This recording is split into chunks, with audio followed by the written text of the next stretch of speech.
vraie expertise pour traiter la donnée structurée, tout ce qui est série temporelle, matrice de Corel, toute la donnée financière.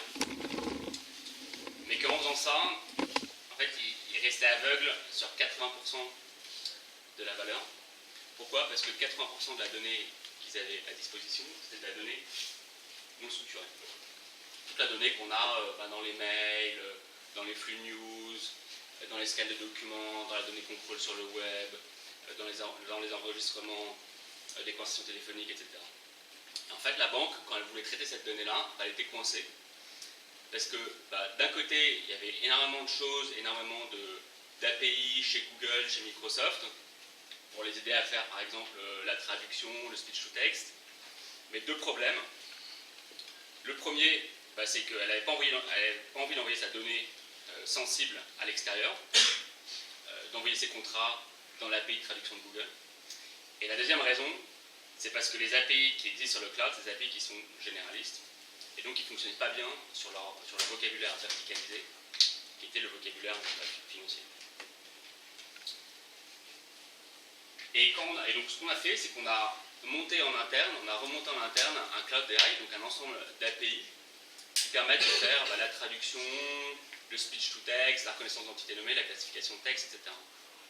Et en fait, quand on a fait ça, on s'est rendu compte que le bottleneck, le goulot d'étranglement, c'était pas nécessairement les algorithmes, pas nécessairement l'algorithmie, parce qu'en fait, on trouve énormément de choses en open source, et c'était vraiment la donnée. Avoir suffisamment de données d'apprentissage en quantité et en qualité. Et donc ce qui est vrai, le takeaway, c'est que, de manière générale, il vaut mieux avoir un algorithme qui est standard sur de la donnée de qualité et sur beaucoup de données, que d'avoir un algorithme qui est état de l'art sur moins de données. Et donc ça, c'était le point de départ de Kili. Pourquoi? Alors, parce que aujourd'hui, ce qui marche concrètement en AI, c'est l'apprentissage supervisé. Donc, avoir des exemples pour entraîner des algos. Et pour avoir ces exemples, il n'y a pas 36 000 moyens de le faire, il n'y a pas 36 000 solutions. Il faut les construire bien souvent à la main. Et ça pose plusieurs problèmes. Le premier problème, c'est que ce travail d'annotation, de labellisation, souvent il est fait par vous, donc par des data scientists, donc des ressources qui coûtent cher. Le deuxième problème, c'est que sur ces tâches d'annotation, il faut arriver à embarquer les métiers, parce que c'est souvent les métiers qui ont l'expertise sur la tâche d'annotation. Et le troisième problème, c'est que la tâche d'annotation, c'est un problème qui est méconnu et qui est souvent embarqué trop tard dans les projets. Et donc ce qu'on vous propose de faire aujourd'hui ensemble, c'est quelque chose de très simple, c'est de réfléchir à trois questions. La première, c'est pourquoi est-ce que l'annotation, c'est un sujet qui est plus important, plus complexe, plus profond qu'on pense. La deuxième, c'est comment est-ce qu'on tacle ça chez Kili, comment est-ce qu'on fait pour adresser ça chez Kili. Et la troisième, c'est qu'est-ce que ça donne sur des projets concrets. Alors, la première chose qu'il faut bien avoir en tête quand on parle d'annotation, c'est que l'AI, c'est trois choses. C'est la puissance de calcul, c'est des algos, c'est de la donnée.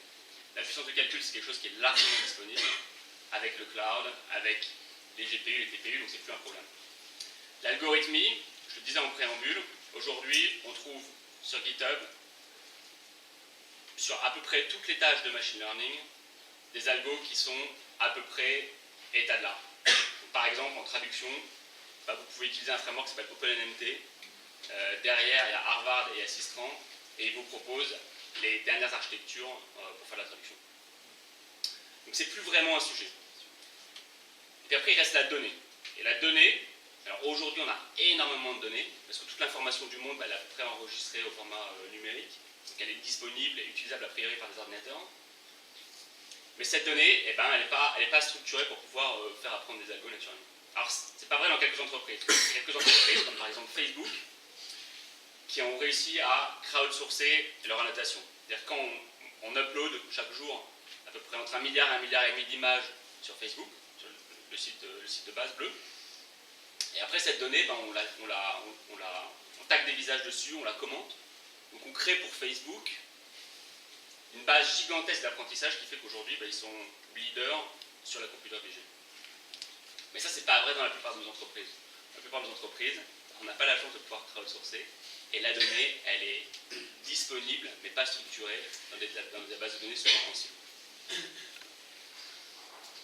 Donc le point important à retenir, c'est que la donnée, c'est ce qui est important. Et pour motiver ça, c'est un exemple ici sur une tâche de traduction de la performance exprimée en bleu score.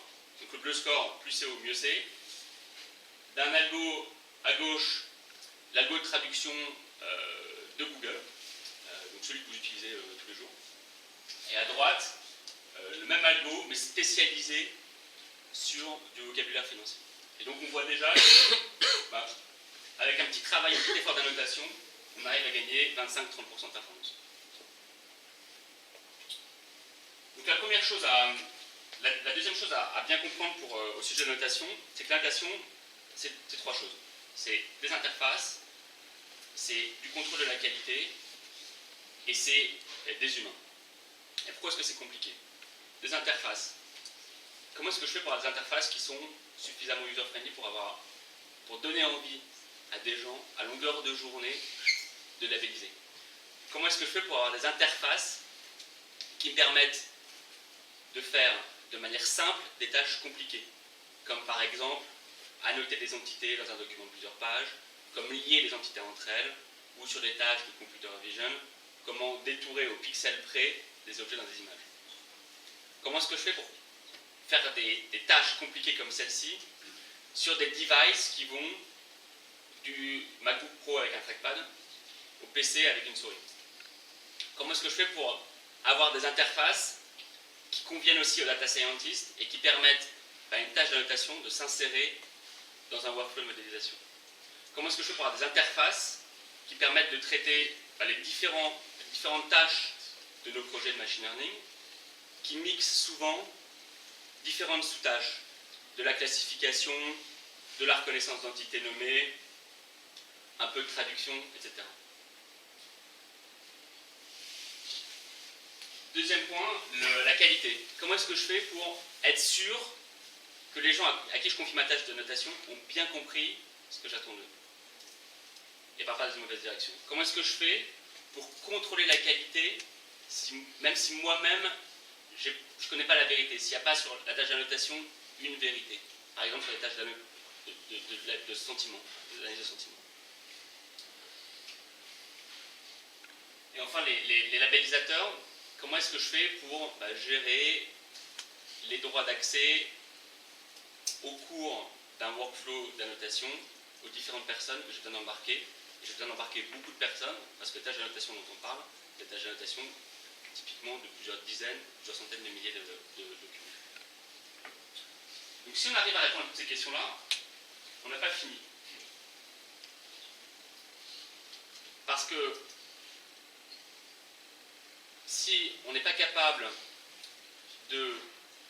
d'accélérer le travail d'annotation et qu'on reste dans un mode qui est complètement manuel, sur des tâches qui vont de plusieurs dizaines à plusieurs centaines de milliers de documents, la tâche d'annotation est trop longue et trop chère.